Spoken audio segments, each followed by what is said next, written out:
A prominent Islamic scholar issued a religious ruling forbidding Muslim extremists from committing acts of terrorism. Dr. Mohammed Tahir-ul-Qadri issued the ruling, known as a fatwa, saying those who commit acts of terrorism like suicide bombings will be destined for, quote, hellfire. A CBC correspondent says this fatwa is a little more unorthodox than previous ones.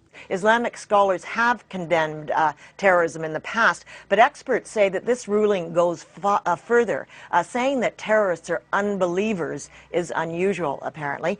Al-Qadri says that he hopes his edict will have a real impact because it's based on accepted classical teachings. But a British Palestinian academic disagrees, telling the BBC some young Muslims see terrorism as the only viable means to protect their region and their culture. But when I've engaged young people and have tried to express to them that, look, these are the fatwas and these are the rulings of Islam with regards to this, they turn around and say, okay, enough of your fatwa flashing. You tell us, what can Muslims who are really angered about what is happening to fellow Muslims in Palestine, in Afghanistan, in Iraq and places like that, what can they do to draw attention to their cause, to